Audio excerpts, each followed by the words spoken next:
Taste the Daily. Villupuram மாவட்டம் மரக்காணத்தில் உள்ள Buckingham கால்வாயில் தவறி விழுந்த சகோதரர்கள் 3 பேரில் ஒருவரின் உடல் மீட்கப்பட்டுள்ளது. சந்தைத்தோப்பு பகுதியை சேர்ந்த லோகேஷ், சூர்யா, விக்ரம் ஆகிய மூவரும் ஞாயிற்றுக்கிழமை மாலை பக்கிங்காம் கால்வாயில் மீன்பிடிக்க சென்றபொழுது தவறி தண்ணீரில் விழுந்து அண்ணனை காப்பாற்ற தம்பிகள் இருவரும் தண்ணீரில் குதித்துள்ளனர். இந்த நிலையில் 3 பேரும் நீரில் மூழ்கி மாயமானதை அடுத்து அவர்களை தேடும் பணி நடைபெற்று வந்தது. இந்த நிலையில் சகோதரர்கள் மூவரில் லோகேஷின் உடல் மீட்கப்பட்டுள்ளது. மகனின் உடலை பார்த்து தாய் கதறி அழுதது அப்பகுதியில் சோகத்தை ஏற்படுத்தியது.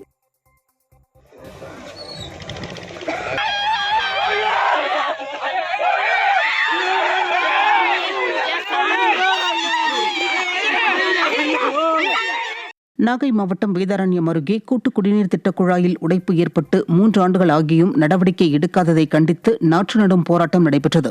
தென்னம்புலம் கிராமத்தில் கொள்ளிடம் கூட்டு குடிநீர் திட்ட குழாயில் உடைப்பு ஏற்பட்டு தினமும் பல ஆயிரம் லிட்டர் தண்ணீர் வீணாகி வீடுகளுக்கு முன் 1 அடி அளவிற்கு தண்ணீர் தேங்கியுள்ளதாக மக்கள் குற்றம் சாட்டுகின்றனர். இதனால் கொசுக்கள் உற்பத்தியாகி நோய் பரவும் அபாயமும் சுகாதாரமற்ற நீரை குடிக்க வேண்டிய நிலையும் ஏற்பட்டுள்ளதாக மக்கள் அச்சம் தெரிவிக்கின்றனர். இதுகுறித்து பலமுறை புகார் அளித்தும் நடவடிக்கை எடுக்காத செயலற்ற ஸ்டாலின் அரசுக்கு மக்கள் கடும் கண்டனம் தெரிவித்தனர். இதை கிட்டத்தட்ட 3 வருஷ காலமாக இதே மாதிரி உடஞ்சிட்டு போகுது. அதாவது நீ குடிநீர் வடிகால் வாரியத்துலேருந்து வேலை பார்க்குறங்க பார்த்த மக்கியானாலே உடச்சிக்கிடுது. இது ஒரு தொடர் கதையாகவே இருந்துக்கிட்டு இருக்கு. வேதாரண்யம் கொள்ளிடம் கூட்டி குடிநீர் திட்டம் எல்லாருமே அனைவரும் நல்ல தண்ணியை தான் குடிக்கணும் ஒழிஞ்சு இந்த மாதிரி சாக்கடை கலந்த தண்ணியை இது வேங்கவேல வேணும்னே கலந்தாங்க புதுக்கோட்டை மாவட்டத்தில். இது தினசரி போகிற வாகனம் போக்குவரத்து, அதில் உள்ள கழிவு, தூசி, தும்பட்டை, மக்கள் நடமாடுறது, போகிறது, வர்றது, இதில் உள்ள எல்லா தண்ணியுமே வேதாரண்யத்தில் உள்ள மக்களுக்கு, எங்களுக்கு கிழக்க உள்ள மக்கள் சாப்பிட்ற மாதிரி ஒரு சூழ்நிலை இருக்குது. இதை உடனே அரசு அதிகாரிகள் கவனத்துக்கு கொண்டு வந்து இந்த பிரச்சனைக்கு முற்றுப்புள்ளி வைத்து உடனடியாக தீர்வு ஏற்படணும்.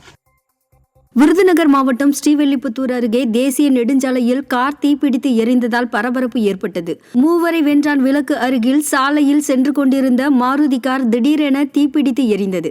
அதிர்ஷ்டவசமாக காரில் இருந்த கணவன் மனைவி உயிர் தப்பிய நிலையில் தகவல் அறிந்து சம்பவ இடத்திற்கு சென்ற தீயணைப்பு துறையினர் தண்ணீரை பீய்ச்சி அடித்து தீயை அணைத்தனர்.